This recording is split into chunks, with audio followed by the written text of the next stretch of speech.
waktu Anda berdoa, mulailah dengan pemujaan. Sembah dia, satu penghormatan kepada Allah. Bapa kami yang di sorga, dikuduskanlah namamu. Puja dia dulu, baru nanti masuk kepada bebanmu. Kita sudah belajar minggu yang lalu, kan ada aspek Allah dan kemuliaannya dan ada aspek manusia. Pikir Tuhan punya dulu, kamu sabar, puji dia dulu, gampang. Dia bukan tidak tahu kamu ini ada dalam masalah. Dia bukan tidak tahu kamu jomblo, dia bukan tidak tahu kamu lagi cari kerja. Dia bukan tidak tahu kamu lagi membutuhkan sesuatu dalam hidupmu. Dia tahu, sabar, permuliakan dia dulu. Itu maksudnya. Tritunggal itu bukan satu pribadi, tiga peran. Nah, pandangan itu adalah pandangan Sabellianisme. Satu pribadi, tiga peran. Sedangkan kita tahu Allah Tritunggal itu tiga pribadi. Bapa, Anak, Roh Kudus. Ini tiga pribadi. Tapi dalam satu esensi atau satu hakikat Allah. Mereka itu Allah. Bapa Allah, Yesus Allah, Roh Kudus Allah. Kira-kira demikian.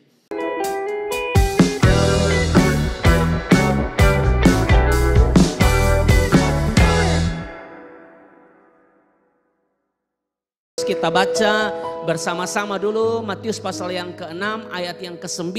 Cuma ayat yang ke-9. Kita baca dengan suara yang keras dalam hitungan yang ketiga. 1, 2, dan 3. Karena itu berdoalah demikian.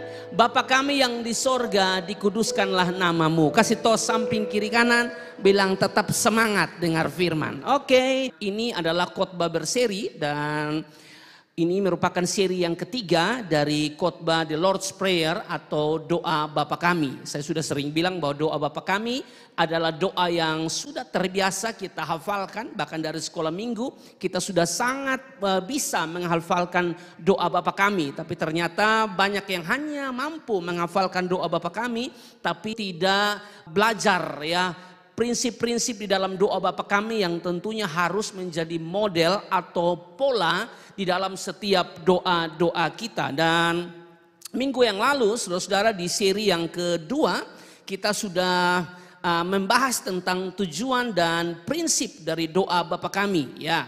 Doa Bapa kami harus menjadi model, doa Bapa kami harus menjadi pola saudara-saudara dalam setiap doa-doa kita. Kita bahas dua hal ya kalau tidak salah minggu yang lalu ya. Kita bahas doa Bapa kami yang mengandung aspek Allah dan manusia ya. Jadi Matius pasal yang ke-6 ayat 9 sampai ayat 13, 9 dan 10 itu sedang bicara tentang aspek Allah saudara-saudara dan juga kemuliaannya. Lalu ayat yang ke-11 sampai ayat yang ke-13 kita sudah bicara tentang aspek manusia ya. Lalu juga minggu yang lalu bagian yang kedua kita membahas tentang doa Bapa kami itu mencakup hal yang jasmani dan juga hal yang rohani. Nah di seri yang ketiga ini saudara kita masuk pada seri yang ketiga yaitu pembahasan isi doa Bapa kami. Ya, kita masuk pada pembahasan isi doa Bapa kami dan saya tidak tahu apakah saya bisa menghabiskan bagian ini atau tidak karena cukup banyak slide yang ditampilkan tapi kita santai saja bicara pelan-pelan untuk kita bisa mengerti saudara ya. Perlu diperhatikan bahwa kalau kita melihat bagian ini saudara sebelum masuk kepada Yesus mengajarkan doa Bapa kami kan saya sudah bilang di ayat sebelumnya itu kan kritikan Yesus terhadap praktek-praktek doa dari orang-orang Yahudi saudara yang tukang pamer. Dalam setiap doa mereka tuh suka pamer doa mereka suka ada di jalan-jalan lalu mereka mulai berdoa. Tujuan mereka melakukan itu tuh pamer supaya orang lain bisa lihat mereka saudara. Tujuannya bukan berdoa karena rindu membangun hubungan dengan Tuhan. Tapi pamer saudara. Saya sudah sampaikan minggu yang lalu juga. Bahwa kita perlu evaluasi diri kita. Jangan-jangan kita pelayanan di sini cuma pamer. Dari main musik ya. Dari WL singer bahkan pengkhotbah. Bahkan semua kita yang terlibat dalam pelayanan. Pastikan motivasi kita bukan pamer. Kita melayani saudara sebagai bentuk syukur. Karena Tuhan sudah menyelamatkan saya dan saudara. Ya, jadi ada kritikan dari Yesus. Tapi tentu menariknya saudara-saudara bahwa Yesus tidak hanya sekedar mengkritik. Tapi dia memberi solusi. Amin. Yesus tidak sekedar mengkritik tapi dia memberi solusi. Banyak orang sukanya mengkritik saudara. kalau kritikannya benar tidak ada persoalan. Motivasinya juga benar, itu juga tidak ada persoalan. Tapi banyak orang yang suka mengkritik tapi tidak ada solusi begitu. Kamu hanya menang dikritik tapi kamu tidak ada solusi untuk orang yang kamu kritik. Kira-kira begitu. Yesus berbeda dengan kita, saudara-saudara ya. Karena dia mengkritik praktek-praktek doa yang tidak benar, tapi dia memberi solusi. Bagaimana caranya berdoa? Jadi sebelum masuk doa Bapa kami dia kritik. Tapi setelah dia kritik dia kasih solusi. Doa yang benar tuh seperti ini. Jadi Tuhan tuh luar biasa. Yesus itu luar biasa saudara. Ya, dia tahu setiap kelemahan-kelemahan kita. Dia tahu kita tidak bisa berjalan sendiri. Dia tahu batas kemampuan kita. Saudara diberkati dan tentu dia Tuhan yang tidak mungkin meninggalkan kita sendiri. Ya saudara, dia pasti menolong setiap kita. Ya, lewat Roh Kudus. Nah, saudara diberkati dan dikasihi oleh Tuhan kita Yesus Kristus. Kita akan masuk kepada pembahasan yang pertama, saudara, karena di ayat yang ke-9 ini, Matius 6 ayat yang ke-9 ada dua hal yang akan kita bahas, saudara. Bapa kami yang di sorga dan dikuduskanlah namamu. Saya tidak tahu saya bisa selesaikan dua poin besar ini atau tidak. Tapi kita mulai yang pertama, saudara, tentang Bapa kami yang di sorga. Ya, Bapa kami yang di sorga. Kalimat Bapa kami yang di sorga ini, saudara, akan mengantar kita kepada beberapa hal yang akan kita bahas. Akan mengantar kita kepada beberapa pelajaran dari kalimat ini saja nih. Bapa kami yang di sorga dan dikuduskanlah namamu. Cuma dua kalimat ini saudara yang kelihatannya pendek dalam satu ayat di ayat yang ke-9. Tapi mengandung pembahasan yang sangat menarik, sungguh menarik saudara untuk kita pelajari bersama-sama. Nah, kita mulai saudara di bagian yang pertama ya, Bapa kami yang di sorga, dan kalimat Bapa kami yang di sorga mengantar kita kepada beberapa hal. Sebelum kita berdoa, bahkan pada permulaan doa, kita harus tahu bahwa kepada siapa kita berbicara. Nah, itu penting. Kepada siapa kita berbicara ini penting. Bapa kami yang di sorga. Ini hal yang penting untuk kita pelajari, bahwa kepada siapa kita berbicara, saudara. Ya. Tentu waktu kita panggil Bapa, ini sedang tertuju kepada Dia, Sang Pencipta, Sang Pemilik segala-galanya, saudara. Waktu kita bilang Bapa kami yang di sorga, artinya begini saudara, ini sedang membawa kita kepada satu penghormatan sebetulnya kepada Bapa kita. Bapa kami yang di sorga, Dia pemilik segala-galanya, saudara, termasuk sorga. Yesus pernah bilang di rumah Bapakku banyak tempat tinggal, saudara. Ya, bicara tentang sorga, kita akan ke sana. Orang-orang yang ke sana, orang-orang percaya. Dia akan datang kembali, Yesus menjemput kita dan bawa kita ke tempat yang namanya sorga, tempat yang telah disediakan, saudara. Nah, ini penting untuk kita pelajari, bahwa dalam setiap doa kita, waktu kita bilang Bapa kami yang di sorga, itu ada satu penghormatan yang luar biasa kepada Bapa kita, saudara. Karena dia tidak sama dengan Bapa-Bapa yang lain. Dia tidak sama seperti manusia yang lain. Dia suci, dia mulia, dia besar, dia dahsyat, saudara. Betapa kita harus memberikan penghormatan yang luar biasa kepada Bapa kita. Ya, dalam kehidupan kita sehari-hari maksudnya. Untuk orang-orang tertentu saat itu kadang-kadang kita hormat mati pun. Orang tua sudah pasti kita harus hormat. Yang tidak hormat orang tua, ya Anda harus bertobat, harus hormat orang tua. Tapi adalah seperti dosen, bos di kantor atau apa, itu kan kita hormat sekali. Ya hormat sekali. Ya, bahkan kita lebih hormat dia daripada Tuhan. Ya kan ada yang begitu, saudara, karena takut bos, takut gajinya nanti diturunkan, ini dan itu. Nah, dia sudah mulai kompromi tuh. Dosa tuh, kerja yang tidak benar, kerja yang tidak jujur bersama dengan bos. Jadi dia lebih jaga perasaan bos daripada jaga perasaan Tuhan, jaga perasaan Bapa pemilik segala-galanya. Bahkan nafas itu dari dia, saudara. Tapi kita lebih jaga perasaan manusia daripada perasaan Bapa. Jadi penting sebelum kita berdoa, bahkan pada permulaan doa kita harus tahu kepada siapa kita berbicara. Dia Bapa yang tak terbatas, saudara, ya. Dia Allah yang tak terbatas, ya. Dia Allah yang tidak bisa kita batasi dengan pikiran kita yang sempit. Dia Allah yang sungguh besar. Makanya di dalam Ayub pasal yang ke-11 ayat 7 sampai ayat yang ke-9, ya. Ini dikatakan, dapatkah engkau memahami hakikat Allah, menyelami batas-batas kekuasaan yang maha kuasa? Ayat 8. Tingginya seperti langit. Apa yang dapat kau lakukan?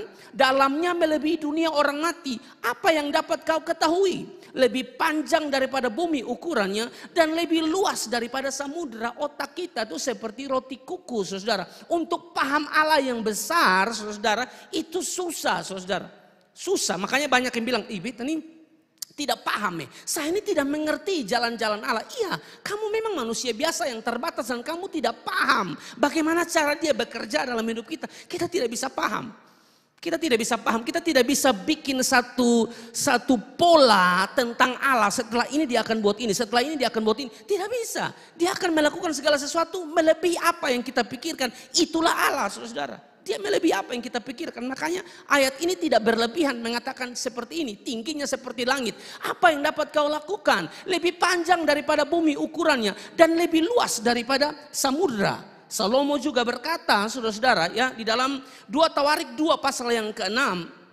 Tetapi siapa yang mampu mendirikan suatu rumah bagi dia, sedangkan langit, bahkan langit yang mengatasi segala langit pun tidak dapat memuat dia. Dan siapakah aku ini sehingga aku hendak mendirikan suatu rumah bagi dia, kecuali sebagai tempat untuk membakar korban di hadapannya. Betapa besarnya Allah, betapa mulianya Allah, betapa dahsyatnya Allah dalam perjanjian baru. Roma pasal 11 ayat 33 sampai ayat 35 pun mengatakan begini. Oh, alangkah dalamnya kekayaan, hikmat dan pengetahuan Allah. Sungguh tak terselidiki keputusan-keputusannya dan sungguh tak terselami jalan-jalannya. Kalau Anda bisa pahami jalan-jalannya, dia bukan Tuhan. Karena dia Tuhan, dia Allah, saudara-saudara, dia Bapa. Kita tidak bisa paham jalan-jalannya, saudara. Kita hanya bisa menjalani dengan penuh berserah penuh kepada Tuhan. Ayat 34 dikatakan, sebab siapakah yang mengetahui pikiran Tuhan? Tidak ada, saudara. Kita punya otak ini kecil, bagaimana kita bisa paham Tuhan? Atau siapakah yang pernah menjadi penasihatnya? Siapa yang bisa menasihati Allah? Allah, kayaknya cara Allah itu salah dalam menuntun saya. Cara Allah itu salah dalam memproses saya. Beranikah Anda menasihati dia? Ataukah dia yang harus menasihati Anda melalui firman, melalui hamba Tuhan? Kita tidak bisa menasihati Allah, dia dahsyat. Ayat 35, atau siapakah yang pernah memberikan sesuatu kepadanya sehingga ia harus menggantikannya? Jawabannya jelas, tidak ada. Perhatikan saudara bahwa ayat-ayat di atas menunjukkan betapa besarnya Allah dan tak terbatas. Jadi di dalam doa-doa kita, janganlah bersikap kurang ajar, paksa Tuhan, ancam Tuhan, perintah Tuhan dan sebagainya. Jelas ini sikap tidak menghormati Bapa. Jadi Bapa kami yang di sorga itu tidak sekedar ucapan biasa, tapi ucapan dengan penuh penghormatan kepada Bapa. Karena tanpa dia kita tidak ada, tanpa dia kita tidak bisa apa-apa. Penuh hormat kepada Bapa dalam setiap doa-doa kita. Kita doa bawaan mau paksa Tuhan. Kamu siapa kau mau paksa Tuhan? Kita tidak bisa paksa Tuhan, saudara. Bahkan ada tuh yang pakai ancam Tuhan, saudara. Kalau Tuhan tidak sembuhkan saya pindah agama lain. Kamu pindah saja, Tuhan tidak rugi. Amin. Saya berharap anak-anak yuk jangan pakai metode-metode doa yang seolah-olah kamu tuh mau paksa Tuhan atau kamu tuh mau atur Tuhan. Tidak bisa, dia Bapa kita, kita anak. Dia Bapa yang atur anak, bukan anak atur Bapa. Coba kamu pulang, kamu atur orang tua Anda di rumah. Kalau kayu usuk tidak naik, balok tidak naik. Ya itu Bapa di dunia saja pasti marah, saudara, begitu. Kok kamu bisa lebih ngatur-ngatur, kamu sok-sok tahu, begitu. Nah ini pemilik segala-galanya, bagaimana Anda mau doa seolah-olah paksa dia tanpa penghormatan. Saudara, datang di Tuhan tuh dengan penuh penghormatan. Ya toh, terima kasih banyak Tuhan saya masih ada. Itu semua karena kebaikan Tuhan. Saya bisa berdiri, melayani, bekerja, bahkan diizinkan pelayanan-pelayanan yang tidak pernah saya pikirkan. Seperti paket tidak pernah pikirkan. Bisa ada di tempat-tempat tertentu untuk berkhotbah diizinkan, paket tidak pernah pikir itu. Saudara. Karena yang pertama, pemalu. Ya, tidak pernah tampil di depan, ya, beromong tidak bisa, itu paket. Tapi hari-hari ini bisa berdiri dan berkhotbah. Kalau bukan Tuhan siapa lagi, saudara? Amin. Jadi memang mesti penuh penghormatan kepada Tuhan. Itu bagian pertama, saudara. Ya, yang berikut, saudara. Ya, panggilan Bapa ini menunjuk kepada suatu hubungan yang dekat. Dia Bapa dan kita anaknya. Kita perlu tahu bahwa kita anak yang diangkat atau kita ini anak adopsi. Waktu kita percaya kepada Yesus, kita tahu kita ini anak adopsi, ya. Bapa pu anak itu cuma Yesus, saudara. Tapi kita disebut anak, anak-anak yang diangkat atau anak-anak adopsi, saudara. Kita bersyukur kita diizinkan panggil dia Bapa. Ini menunjuk kepada suatu hubungan yang dekat. Makanya saya baca kalau tidak salah Pak Gus Dur, dia punya lelucon. Enak orang Kristen mereka mau berdoa tuh panggil Bapa. Itu kan kedekatan yang luar biasa. Yang lain panggil Om, ini panggil Bapa, saudara. Dekat sekali. Kristen beda nah. Ya, panggilannya tuh Bapa. Ini bicara tentang satu hubungan yang dekat, saudara. Dia Bapa, saudara, dan kita anak. Tapi tentu kita tahu, saudara, bahwa kita layak menyebut diri kita anak waktu kita percaya kepada Yesus. Kita layak menyebut kita anak atau layak menyebut kita nih anak yang diadopsi dari Bapa kalau kita percaya Yesus. Kalau tidak bisa, saudara. Mana buktinya? Yohanes pasal 1 ayat 12, 13. Tetapi semua orang yang menerimanya diberinya kuasa. Sahabat puana gaga. Tetapi semua orang yang menerimanya diberinya kuasa supaya menjadi anak-anak Allah. Yaitu mereka yang percaya dalam namanya. Kalau Anda tidak percaya Yesus, bagaimana Anda diangkat menjadi anak-anak Allah? Hanya melalui Yesuslah Anda menjadi anak Allah, saudara. Ya. Lalu ayat selanjutnya 13. Orang-orang yang diperanakan bukan dari darah atau dari daging, bukan pula secara jasmani oleh keinginan seorang laki-laki, melainkan dari Allah. Saudara diberkati oleh Tuhan. Nah ini penting untuk kita pelajari bersama-sama di dalam kehidupan kita. Waktu kita panggil Bapa kami yang di sorga, itu ada satu hubungan kedekatan antara seorang anak dan seorang bapa. Saudara, dekat sekali. Ya, sangat dekat. Dan kita perlu tahu kita perlu evaluasi diri kita nih anak atau tidak. Ya, kita lihat gaya hidup kita evaluasi hidup kita, tutur kata kita, gaya hidup kita. Ya kita ini anak Tuhan atau tidak, saudara? Ya sampai belum mengatakan diri anak, tapi suka melawan orang tua. Contoh, ya toh, mengatakan dirinya anak Tuhan, tapi nyontek di sekolah. Ini kan repot, saudara. Tidak belajar. Orang tua suruh belajar, dia bilang tidak usah. Nanti Roh Kudus bukakan. Bukan Roh Kudus bukakan, dia yang buka orang buku atau dia yang nyontek. Nah ini repot, saudara. Ya tidak boleh begitu, saudara. Ini Anda tidak bisa menyebut atau tidak layak menyebut diri Anda anak. Karena Anda tidak menunjukkan gaya hidup yang benar sebagai seorang anak yang hormat Bapa, begitu. Ya.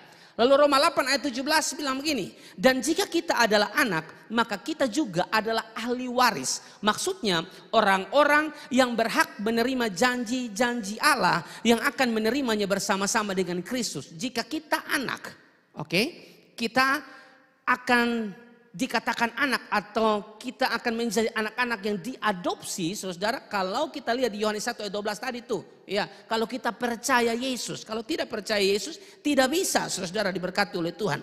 Waktu kita percaya Dia, saudara, kita diangkat menjadi anaknya dan anak, ya, dia layak, saudara, untuk mendapatkan ahli waris. Atau ayat 17 bilang, dan jika kita adalah anak, maka kita juga adalah ahli waris. Maksudnya orang-orang yang berhak menerima janji-janji Allah. Jadi janji-janji Allah tidak hanya bagi bangsa Israel, umat pilihan Allah. Tidak hanya bagi mereka, kita pun dapat janji-janji Allah, saudara, melalui Yesus Kristus. Itu luar biasa untuk kita pelajari bersama-sama. Ya, kalau tanpa Yesus ya susah, saudara, kita tidak bisa mendapatkan atau menerima janji-janji Allah. Galatia pasal yang keempat ayat yang ke-7.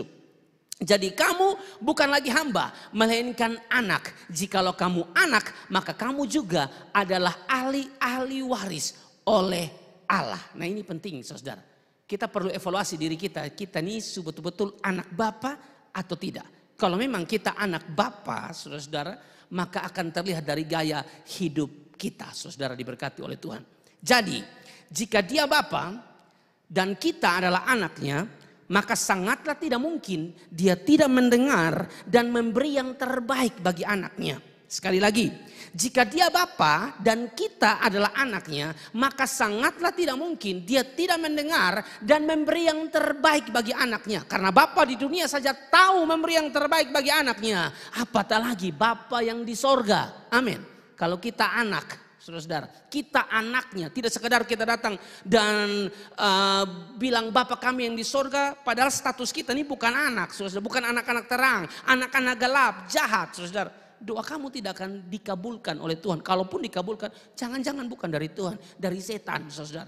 Tapi yang namanya anak, saudara, anaknya, anak Bapa, saudara, dia pasti mendengar setiap doa kita. Ya mungkin Anda akan bertanya, kapan dia jawab doa saya? Saya sudah doa belum dijawab. Sekali lagi saya sudah sering bilang, tugas kita berdoa, saudara. Bukan turut serta dalam menjawab doa. Karena urusan menjawab doa itu urusan dia. Urusan kita doa. Tuhan saya mau cari kerja, Tuhan tolong supaya saya dapat kerja. Tepat pada waktunya Tuhan pasti jawab. Asal kamu doa sungguh-sungguh dan kamu juga bisa dipercaya begitu. Dari hal-hal kecil, pelayanan di sini saja kamu harus bisa dipercaya.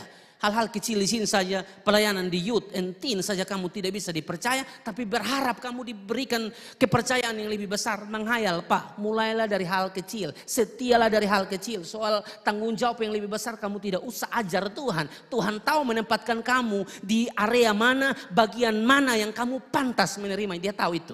Jadi tidak usah terlalu paksa Tuhan. Tugas kita berdoa. Kita anak, minta wajar. Minta, kita anak, nah kita berhak minta kepada Bapa kita. Hubungan kita dengan Bapa sangat dekat. Bapa yang di dunia saja tahu memberi yang terbaik bagi anaknya, apalagi Bapa di sorga. Matius pasal yang ke-7 ayat 9 sampai ayat yang ke-11. Adakah seorang daripadamu yang memberi batu kepada anaknya jika ia meminta roti, atau memberi ular jika ia meminta ikan? Kamu yang jahat tahu memberi pemberian yang baik kepada anak-anakmu, apalagi Bapamu yang di sorga. Ia akan memberikan yang baik kepada mereka yang meminta kepadanya. Amin.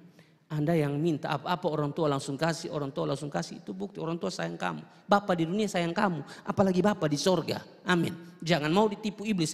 Saya kayaknya ada dalam persoalan, baru diputusin pacar, galau, setengah mati merasa sendiri. Kamu saja yang merasa sendiri. Kamu tidak benar-benar sendiri. Sebenarnya ada Tuhan. Amin. Tidak usah merasa, aduh dia suka putus. Saya sudah, kalau dia kasih putus sudah. Tinggal cari lain. Pacaran saya yang rugi. Dia tidak pernah traktir kamu juga. Kamu yang rugi. Tapi kamu mempertahankan dia nih ngeri. Mati-matian. Pakai nyanyi lah. Mati-matian ku membelamu di depan mereka. Enak. Hei, lu dengar baik-baik. Kamu dengar baik-baik, yang mati-matian bagi kamu itu Yesus. Amin. Dia yang mati-matian dan itu buktinya di atas kayu salib. Itu buktinya. Kalau dia, kamu bela mati-matian di muka orang tua, sedangkan dia ini tidak pantas untuk diperjuangkan. Suruh cari kerja, tidur. Suruh cari kerja, main game. Kamu ini mau jadi apa? Begitu. Beta akan jadi gubernur Nusa Tenggara Timur entah tahun berapa. Pokoknya dia saya akan. Kamu security juga ditolak karena kamu pemalas, pemokol, tidak bisa jadi apa-apa kamu. Ya, jangan begitu, saudara. Nah, perhatikan saudara diberkati oleh Tuhan bahwa kita anak dan dia Bapa. Percayalah, Bapa di dunia saja tahu memberi yang terbaik buat anaknya, apalagi Bapa yang di sorga. Saya tidak tahu adik-adik semua mungkin punya pergumulan masing-masing, doa masing-masing. Saya tidak tahu apa itu.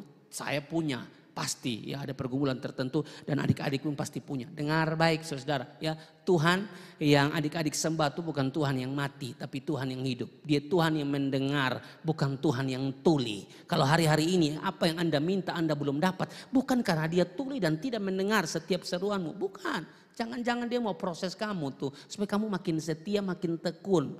Ya, itu baru luar biasa. Tetap setia dengan Tuhan, saudara. Meskipun jawaban doa belum Anda lihat. Paket pun dan maket berdoa, jawaban doa belum terlihat sama sekali. Apakah bergeser dari iman? Tidak. Dia tidak pernah salah. Dia tidak pernah salah. Ya, dia tidak pernah salah merancangkan sesuatu di dalam kehidupan kami. Jadi tidak usah takut, saudara.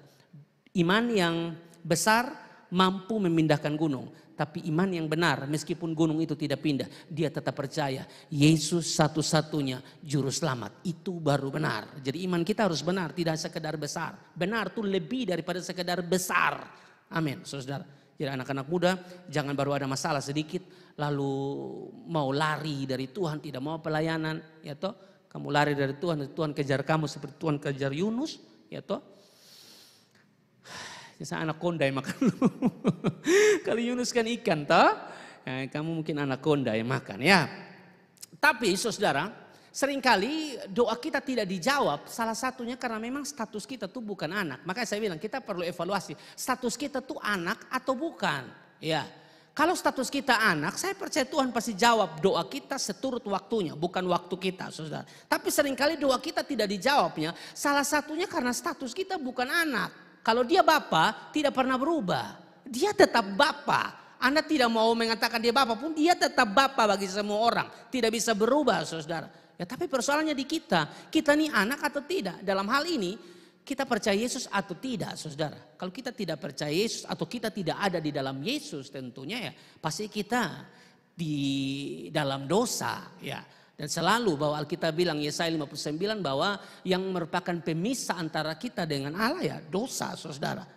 Saya tidak kutip ayatnya, saudara bisa lihat saja. Yang menjadi pemisah ya antara kita dengan Allah itu adalah dosa kita, saudara. Bukan dia tidak mau jawab doa kita, tapi ada dosa. Selesaikan dulu dosamu, kira-kira begitu. Status kamu tuh anak atau bukan, itu persoalannya. Makanya Budi Asali bilang begini, saya kutip. Budi Asali bilang begini, memang kadang-kadang Tuhan bisa mendengar dan mengabulkan doa. Budi Asali ini seorang pendeta yang luar biasa. Ya, seorang apologet Pak Budi Asali salah satunya. Pak Estra Soru kemarin mereka baru berdebat dengan Mualaf Donditan dan tim dan mereka luar biasa pintarnya. Jadi tidak salah kalau Paket dan pendeta-pendeta yang lain belajar dari pendeta Budi Asali. Memang kadang-kadang Tuhan bisa mendengar dan mengabulkan doa dari orang yang belum percaya kepadanya. Bisa waktu berdoa, tapi ini orang yang berdoa nih tidak takut Tuhan. Statusnya bukan anak terang, anak gelap. Tapi di sini dikatakan bahwa kadang-kadang Tuhan bisa mendengar dan mengabulkan doa dari orang yang belum percaya kepadanya. Ya, mungkin dengan tujuan supaya orang itu mau percaya. Tujuannya supaya orang itu percaya. Jadi jawaban itu supaya orang itu percaya. Tetapi pada umumnya ia tidak mau mendengarkan doa orang yang bukan anaknya. Jadi kalau yang bukan anaknya dia tidak mau dengar. Makanya kita perlu evaluasi. Kita ini anaknya atau bukan? Bagaimana supaya kita menjadi anaknya? Percaya Yesus, terima Yesus. Kita diangkat menjadi anaknya dan Alkitab bilang kita ahli waris kerajaan Allah. Saudara-saudara diberkati oleh Tuhan. Jadi kita perlu lihat kita ini anak atau tidak. Yang sampai selama ini doa kita tidak dijawab karena status kita bukan anak terang, bukan anak Tuhan, anak setan, anak kegelapan, saudara. Makanya John Calvin bilang begini.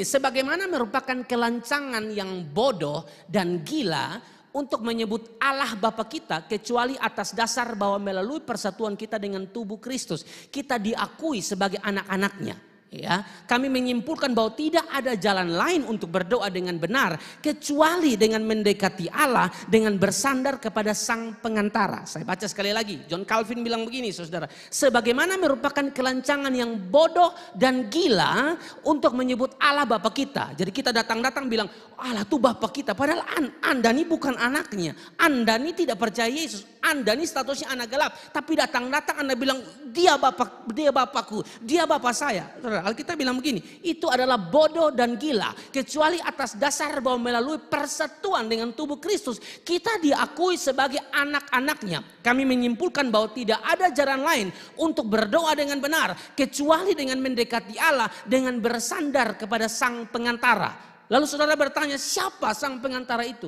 Yesus, Sang Pengantara.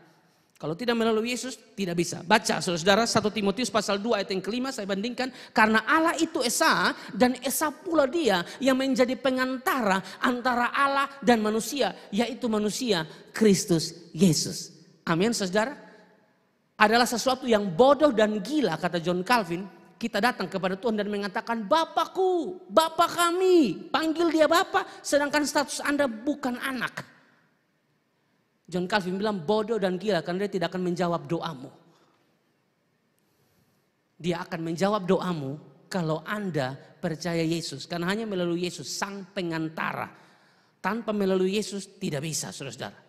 Ya, ini menarik untuk bagian yang kita bahas ini. Yang berikut saudara, masih dalam kalimat doa Bapa kami. Jadi ada sekitar 3 yang akan kita bahas tentang Bapa kami yang di sorga dan yang satunya itu surga. Ini baru poin pertama loh, Bapa kami yang di sorga. Yang berikut saudara. Tapi kalau pas jam memang tidak habis tidak apa-apa.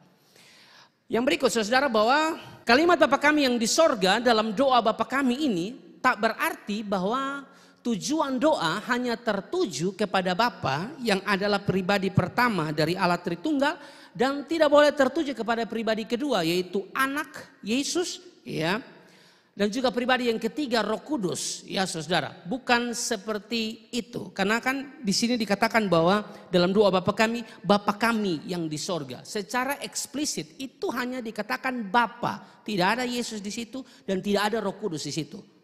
Lalu beberapa kelompok misalnya saksi-saksi Yehova, lalu kelompok Unitarian, mereka bilang berdoa tidak bisa kepada Yesus atau kepada Roh Kudus. Tidak bisa, hanya kepada Bapa. Karena dalam doa Bapa kami di situ eksplisitnya itu Bapa, saudara. Nah ini yang perlu kita pelajari bersama-sama pada kesempatan ini, saudara. Benarkah doa kita hanya tertuju kepada Bapa sebagai pribadi pertama dari Allah Tritunggal dan bukan kepada pribadi yang kedua, Anak Yesus, dan pribadi yang ketiga Roh Kudus? Saya perlu kasih tahu adik-adik, Tritunggal itu saudara satu hakikat, tiga pribadi. Sekali lagi, Tritunggal itu satu hakikat, satu esensi, ya, tapi tiga pribadi. Bapa pribadi sendiri, Yesus pribadi sendiri, Roh Kudus pribadi sendiri. Tapi mereka ini satu hakikat atau satu esensi. Tidak bisa kita pisahkan karena mereka satu, saudara. Bukan satu pribadi, tiga peran. Saya nonton di TikTok, saya melihat salah seorang pendeta bicara, dan tidak apa-apa saya ngomong karena sudah posting. Dia sedang menjelaskan tentang Allah Tritunggal. Memang benar, tidak ada satu contoh atau perumpamaan yang kuat yang bisa menjelaskan tentang Allah Tritunggal. Tidak bisa, saudara. Ini bahas tentang Allah, Nina. Itu contoh-contoh tidak kuat. Pendeta ini adalah Pastor Michael Gunawan. Beliau gembala di GSJS. Pastor Michael Gunawan mengatakan bahwa untuk memahami Allah Tritunggal itu seperti kalau Pastor Michael dengar ya dalam khotbah itu bahwa saya di gereja GSJS saya pendeta. Lalu di rumah saya suami dari istri saya dan juga seorang bapak dari anak saya. Lalu saya pergi ke rumah orang tua saya anak, begitu. Nah, contohnya itu tidak tepat. Karena contohnya itu sedang bicara tentang peran. Ya toh, Pastor Michael Gunawan ada di gereja, di GSJS. Lalu pulang di rumah sebagai seorang suami. Lalu sebagai seorang bapak bagi anak. Lalu pergi ke rumah orang tuanya, dia itu anak. Itu kan bicara tentang peran. Tritunggal itu bukan satu pribadi, tiga peran. Bukan begitu, saudara. Karena kalau kita mau lihat waktu Yesus dibaptis toh. Yesus dibaptis itu tiga-tiga tuh ada dalam satu momen. Yesus sebagai pribadi kedua dari Allah Tritunggal yang dibaptis. Karena dia menjelma menjadi manusia, dia dibaptis oleh Yohanes Pembaptis pada waktu itu. Lalu ada Roh Kudus menyerupai burung merpati. Lalu ada suara ya dari sorga, inilah anakku kepadanya aku berkenan. Saudara-saudara, jadi ada tiga pribadi yang hadir dalam satu momen. Tidak bisa peran. Kalau peran bagaimana? Mau berdoa kepada yang lain, saya pikir tidak bisa kalau peran. Itu pribadinya beda-beda. Makanya Yesus tuh berdoa kepada Bapa. Yesus berdoa kepada Bapa, ya Bapa jadilah kehendakmu. Dia berdoa kepada Bapa. Itu artinya dia pribadi lain, Bapa juga pribadi lain. Tapi mereka satu hakikat. Tidak ada yang lebih besar, tidak ada yang lebih kecil. Itu Allah Tritunggal. Saya harus ngomong begini, kalau nanti ada yang nonton, ya video Pastor Michael Gunawan itu memang begitu di TikTok ada yang posting. Nah pandangan itu adalah pandangan Sabellianisme. Satu pribadi, tiga peran. Sedangkan kita tahu Allah Tritunggal itu tiga pribadi. Bapa, Anak, Roh Kudus. Ini tiga pribadi. Tapi dalam satu esensi atau satu hakikat Allah. Mereka itu Allah. Bapa Allah, Yesus Allah, Roh Kudus Allah. Kira-kira demikian. Ya. Nah ini menarik saudara. Secara eksplisit memang hanya tertuju kepada Bapa. Tapi tak berarti tujuan doa hanya kepada Bapa dan tidak boleh kepada yang lain.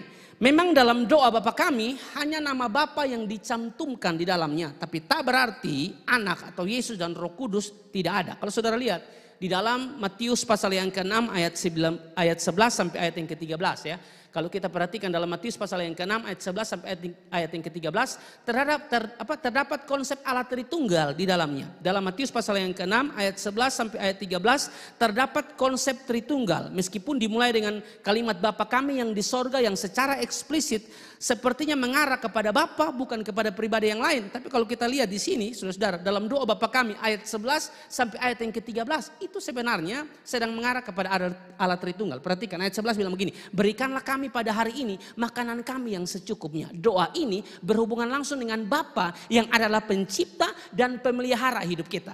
Lalu ayat 12, dan ampunilah kami akan kesalahan kami. Doa ini berhubungan langsung dengan anak Yesus. Karena hanya melalui darahnya, hanya melalui kematian Yesus di atas kayu salib kita diampuni. Bagaimana mungkin Anda bisa berjuang dengan perbuatan baik Anda untuk diampuni? Tidak bisa, saudara. Perbuatan baik kita, kesalehan kita seperti kain kotor. Kita diampuni melalui darah Yesus yang telah tercurah di atas kayu salib. Jadi bicara pengampunan itu anak pembagian. Tapi bicara tentang janganlah membawa kami kepada pencobaan. Doa ini berhubungan langsung dengan Roh Kudus yang menolong dan memberikan kekuatan kepada orang percaya ketika menghadapi pencobaan. Jadi kalau kita mau lihat memang eksplisit tidak ada, tapi implisit kita bisa lihat. Secara terang-terang kita tidak melihat ya konsep yang lain. Ya misalnya ada kata anak Yesus dan Roh Kudus, tapi secara implisit ada, saudara. Tersiratnya ada di dalam doa Bapa kami, saudara. Ya, sekarang kita lihat dulu, saudara. Ya, pertanyaannya, apakah benar? Kayaknya kita hanya bisa sampai sini saja ya. Apakah benar tujuan doa hanya kepada Bapa dan tidak boleh kepada yang lain? Dalam hal ini anak ya Yesus ataukah Roh Kudus? Sekali lagi, apakah benar tujuan doa hanya kepada Bapa dan tidak boleh kepada yang lain? Seperti Yesus atau Roh Kudus? Ya tentu tidak. Mari kita perhatikan ayat-ayat berikut. Ya Yohanes 14 ayat yang ke-14. Jika kamu meminta sesuatu kepadaku. Ini Yesus yang bilang. Jika kamu meminta sesuatu kepadaku. Bukankah kalau bicara tentang meminta itu artinya berdoa. Jika kamu meminta sesuatu kepadaku dalam namaku. Aku akan melakukannya.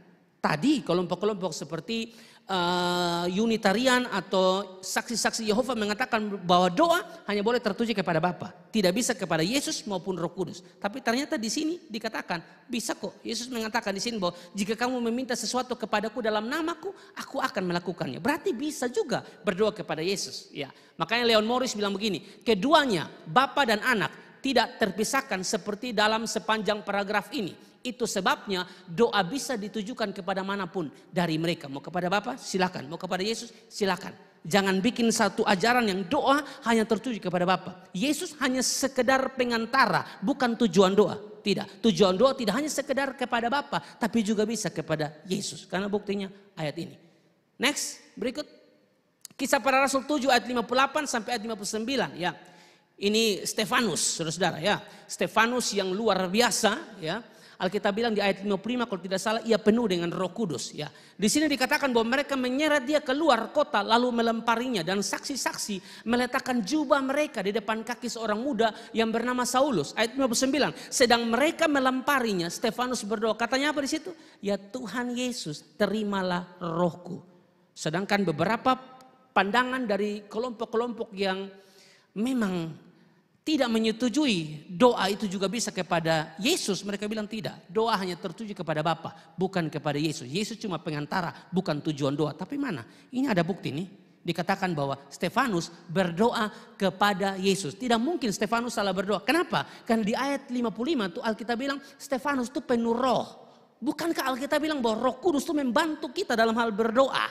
Nah bagaimana dia bisa salah berdoa? Itu tidak mungkin. Amin. Jadi dia bilang, ya Tuhan Yesus terimalah rohku. Berarti berdoa kepada Yesus juga tidak apa-apa. Kalau kita bilang doa hanya kepada Bapa, berapa banyak kita yang salah. Betul toh? Kita kan biasa berdoanya, Tuhan Yesus tolong saya, Tuhan Yesus. Kan banyak yang doa begitu. Berarti kita salah berdoa dong. Karena doa kita tidak kepada Bapa tujuannya tapi kepada Yesus. Tapi lewat data-data ini kita tahu. Doa tujuannya kepada Bapa, kepada Yesus, kepada Roh Kudus tidak ada persoalan. Next, kalau masih ada ayatnya. 2 Korintus 12 ayat 8 sampai ayat 9. Tentang hal itu aku sudah 3 kali berseru kepada Tuhan supaya utusan iblis itu mundur daripadaku. Ini Paulus juga berdoa kepada Yesus. Ayat 9. Tetapi jawab Tuhan kepadaku. Nah ini belum. Ini baru sampai di kata Tuhan. Tuhan yang mana? Kan belum dibukakan di sini. Tetapi jawab Tuhan kepadaku. Cukuplah kasih karuniaku bagimu. Sebab justru dalam kelemahanlah kuasaku menjadi sempurna. Sebab itu terlebih suka aku bermegah atas kelemahanku supaya kuasa Kristus turun menaungi aku. Perhatikan kalimat di situ tuh. Dikatakan sebab justru dalam kelemahanlah kuasaku. Lihat di bagian bawah lagi di situ dikatakan supaya kuasa Kristus. Jadi kuasaku di situ tertuju kepada Kristus. Kristus tertuju kepada Yesus. Kristus itu kan yang diurapi, saudara. Kristo yang diurapi. Jadi ini menarik bahwa Paulus saja juga berdoa kepada Yesus. Lalu bagaimana Anda bisa protes saksi-saksi Yehova dan Unitarian bilang tidak boleh berdoa kepada Yesus, hanya kepada Bapa? Ada ayat kok. Buktinya Paulus juga berdoa kepada Yesus. Apa yang salah, saudara? Jadi saudara mau berdoa kepada siapapun, terserah saudara. Tidak ada persoalan. Karena kalau kita patenkan doa harus kepada Bapa, maka kita semua ini doa salah. Saya lihat kayaknya banyak kita bilang Yesus, Bapa itu di pembukaan. Sekarang Yesus lebih banyak. Tidak ada salah. Mau doa kepada Bapa, mau doa kepada Yesus, asalkan Anda berdoa dengan iman, percaya Anda sungguh-sungguh, Dia dengar setiap doa Anda, saudara. Yang berikut, lalu bagaimana dengan Roh Kudus? Kita sudah bilang bahwa berdoa kepada, tujuan doa kepada Bapa itu yang diajarkan eksplisit. Tapi juga tujuan doa kepada Yesus tidak ada persoalan. Lalu tujuan kepada Roh Kudus, mana buktinya? Memang kalau saudara lihat contoh ayat seperti tadi memang tidak ada, saudara. Ya. Tapi bukan berarti kita tidak bisa berdoa kepada Roh Kudus. Karena bukankah Roh Kudus kita percaya sebagai pribadi ketiga Allah Tritunggal. Berarti bisa juga kita berdoa kepada Roh Kudus. Makanya Daniel Bernok, maksudnya tujuannya kepada Roh Kudus, bilang begini, apakah Roh Kudus adalah Allah? Jika Anda menjawab ya, maka ya Anda dapat berdoa kepada Roh Kudus yang adalah Allah, saudara. Jadi boleh, saudara. Kesimpulannya, saudara, ya tujuan atau sasaran doa kita hanya tertuju kepada Allah Tritunggal. Mau Bapa silakan, mau Yesus silakan, mau Roh Kudus silakan. Tapi tujuan atau sasaran doa memang hanya tertuju kepada Allah Tritunggal dan bukan kepada yang lain. Misalnya orang kudus, segala orang kudus, tidak ada. Dia mau kudus seperti apapun, jangan doa kepada dia, hanya kepada Allah Tritunggal. Atau mungkin berdoa kepada malaikat siapa yang Anda tahu, tidak ada, hanya kepada Allah Tritunggal. Entah kepada Bapa, entah kepada Yesus, entah kepada Roh Kudus, tidak ada persoalan di sana. Makanya Matthew Henry, saudara, mengatakan begini, di sini diajarkan kepada siapa kita harus berdoa, yakni hanya kepada Allah, bukan kepada orang kudus dan malaikat, sebab mereka tidak mengenal kita, tidak layak menerima penghormatan tinggi yang kita berikan melalui doa, dan juga tidak dapat memberikan apa yang kita harapkan. Amin, saudara diberkati oleh Tuhan. Kita bersyukur kita nih anak yang diangkat, anak adopsi. Bersyukur waktu kita percaya Yesus kita diangkat menjadi anak. Aduh, itu sesuatu yang luar biasa ya saudara. Kita diangkat anak misalnya oleh manusia siapa begitu yang punya jabatan. Itu kita senang, nikmat ini kita diangkat menjadi anak Allah, anak Bapa, saudara. Aduh, bangga kita punya Tuhan yang luar biasa. Amin, saudara. Jadi jangan lihat diri Anda tuh tidak berguna, kecil, lihat di kaca juga Anda ada penolakan. Anda yang melihat diri Anda sendiri di kaca terjadi penolakan. Anda sendiri menolak diri Anda. Bagaimana orang lain bisa menerima kamu? Lihat di kaca, saya berharga. Tuhan telah menyelamatkan saya. Begitu. Jangan lihat di kaca, Yesus ya ini kayaknya semua mampus. Kayaknya semua mati. Jangan begitu. Lihat di kaca. Percaya, beta pun Tuhan, saya pun Bapa menyediakan masa depan yang terbaik buat saya. Meskipun saya pun Bapa di dunia tukang pukul saya pun Bapa di surga perhatikan saya. Itu cuma maksudnya contoh. Kalau ada Bapa yang memang keras ya, paket Bapa itu kan memang keras ya. Makanya kami dididik keras sekali, saudara. Ya, itu bagian yang ketiga. Lalu yang berikut, saudara, kata surga di situ tidak berarti bahwa Allah hanya terkurung di sorga dan tak bisa kemana-mana. Kita perlu ingat baik-baik bahwa dia tak terbatas. Dia tuh maha ada. Makanya Amsal 15 ayat 3, mata Tuhan ada di segala tempat, mengawasi orang jahat dan orang baik. Tuhan awasi, mau yang jahat, mau yang baik, Tuhan awasi. Mata Tuhan tertuju kepada mereka yang buat jahat, yang tidak tahu bertobat, dia pasti pukul. Karena Nahum pasal 1 ayat 3 bahwa Allah tuh memang panjang sabar, saudara, tapi dia juga punya keadilan, saudara. Ya. Jangan hanya seroti kasih Allah, buang keadilan Allah. Jangan, saudara. Anda buat hal-hal yang jelek, buruk terus, dan Anda merasa semua sepertinya aman kok. Pelayanan ju aman, sekolah ju aman, ya, hubungan pacaran ju aman, semua keaman-aman. Bikin dosa terus, hati-hati loh saudara. Ya. Hati-hati, Tuhan tegur Anda, Tuhan pukul Anda. Lebih sakit itu begini, Tuhan tidak pukul Anda, tapi Tuhan lepas tangan. Itu lebih sakit. Artinya Tuhan tidak peduli lagi kamu. Kamu memang cocok binasa. Begitu, itu lebih sakit.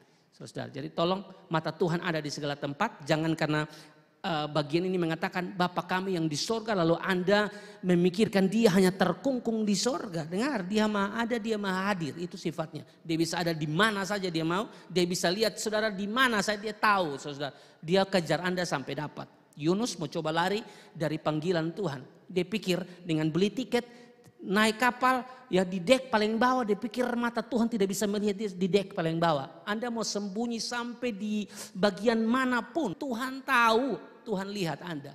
Tuhan bisa menemukan Anda. Yang lain tentu tidak bisa temukan Anda kalau Anda bersembunyi. Tapi Tuhan bagaimana? Anda bisa berlari sejauh mungkin dari pantauan Tuhan. Tidak mungkin. Dia mampu melihat kita dan dengan caranya dia akan melakukan sesuatu yang di dalamnya ada nasihat, teguran, proses bagi kita. Amin. Mata Tuhan ada di segala tempat mengawasi orang jahat dan orang baik, saudara. Ya, jadi kepada yang jahat-jahat Anda tidak usah iri. Kasih Tuhan Julia dong. Tuhan lihat doang itu dalam artian nanti keadilan Tuhan juga berlaku di mereka. Tapi Anda yang buat baik terus orang sakiti Anda terus berbuat baik.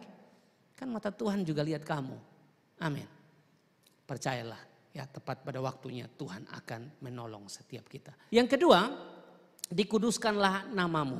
Perhatikan saudara bahwa kalimat dikuduskanlah namamu tidak berarti bahwa Allah membutuhkan peranan manusia atau Allah membutuhkan ucapan kita yang mengatakan dikuduskanlah namamu baru dia kudus. Bukan seperti itu. Dia dari sononya sudah kudus. Tanpa kita bilang dia kudus, dia sudah ada yang kudus. Ya, tanpa kita bilang dia Allah yang besar, dia sudah Allah yang besar. Tanpa kita menyembah dengan semua syair kalimat yang indah tentang dia, saudara, dia melebihi syair-syair itu. Hanya saja kita dipanggil sebagai manusia penyembah, jadi memang haruslah menyembah Tuhan dengan semua talenta yang kita punya. Tapi tentu kita perlu tahu bahwa dia tidak butuh komentar kita, dia tidak butuh penilaian kita bahwa dia Allah yang kudus, baru dia kudus. Tidak, dia memang kudus. Dari sononya memang sudah kudus, saudara diberkati oleh Tuhan. Nah mari kita perhatikan, kata dikuduskan namamu, kalau kita lihat dalam Alkitab terjemahan lama tahun 1954, diterjemahkan dengan dimuliakanlah namamu. Dikuduskanlah namamu dalam terjemahan lama tahun 1954 dia bilang dimuliakanlah namamu. Matius 6 ayat 9 saya baca dalam terjemahan lama. Hendaklah kamu berdoa demikian, ya Bapa kami yang di sorga, dipermuliakanlah kiranya namamu. Nah ini berarti bahwa kita memberikan kemuliaan bagi Allah. Ini tidak boleh diartikan sebagai suatu permohonan. Dikuduskanlah namamu, itu bukan permohonan, itu suatu pemujaan dari kita kepada dia yang adalah Allah yang besar, saudara. Kita harus mengawali doa-doa kita dengan memuji Allah dan sudah sepantasnya lah dia harus dilayani terlebih dahulu. Dan bahwa kita harus memberikan kemuliaan bagi Allah sebelum berharap menerima belas kasihan dan anugerahnya darinya. Jadi dalam doa kita, saudara, prinsip dalam doa Bapa kami itu jelas, mulai dengan Bapa kami yang di surga, dikuduskanlah namamu, ya.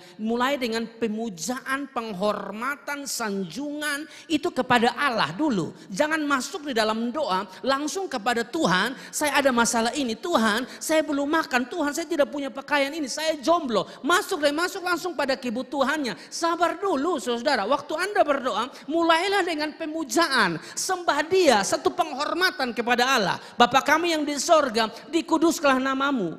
Puja dia dulu, baru nanti masuk kepada bebanmu. Kita sudah belajar minggu yang lalu kan ada aspek Allah dan kemuliaannya dan ada aspek manusia. Pikir Tuhan punya dulu, kamu sabar, puji dia dulu, gampang. Dia bukan tidak tahu kamu ini ada dalam masalah. Dia bukan tidak tahu kamu jomblo. Dia bukan tidak tahu kamu lagi cari kerja. Dia bukan tidak tahu kamu lagi membutuhkan sesuatu dalam hidupmu. Dia tahu, sabar, permuliakan dia dulu. Itu maksudnya. Sanjung dia dulu, permuliakan dia dulu, saudara. Ya, yang berikut, kita menetapkan tujuan kita, saudara, dalam doa Bapa kami yang di sorga, dikuduskanlah namamu. Ini juga bicara tentang kita menetapkan tujuan kita yang harus kita jadikan sebagai tujuan yang benar, yang utama dan yang tertinggi dalam semua permohonan kita adalah agar Allah dipermuliakan. Harus. Waktu kita berdoa tujuannya Tuhan harus dimuliakan, saudara. Bukan kita yang dimuliakan, Tuhan yang dimuliakan. Kita jangan jadi seperti orang-orang Farisi yang dikritik oleh Yesus karena praktik-praktik doa mereka yang pamer. Mereka berdoa tuh pamer, mereka berdoa tuh untuk cari kemuliaan untuk diri sendiri. Tuhan tidak mau. Doa yang benar tujuannya tuh dia yang dimuliakan, bukan kita. Jangan seperti orang Farisi, nanti Tuhan tegur. Amin. Dalam doa kita dia harus dimuliakan. Dia harus dimuliakan. Dikuduskanlah namamu. Kita menetapkan tujuan kita yang harus kita jadikan sebagai tujuan yang benar. Yang utama dan yang tertinggi dalam semua permohonan kita adalah agar Allah boleh dipermuliakan. Semua permintaan kita yang lain haruslah tunduk kepada ketentuan. Karena semua hal berasal darinya dan melalui dia. Semua juga harus diberikan kepada dia dan demi dia. Bukankah ini yang dikatakan dalam Yohanes 1 ayat yang ketiga? Perhatikan Yohanes pasal 1 ayat yang ketiga. Segala sesuatu dijadikan oleh dia. Dan tanpa dia tidak ada sesuatu pun yang telah jadi dari segala yang telah dijadikan. Kalau bukan melalui dia, tanpa dia tidak bisa, saudara.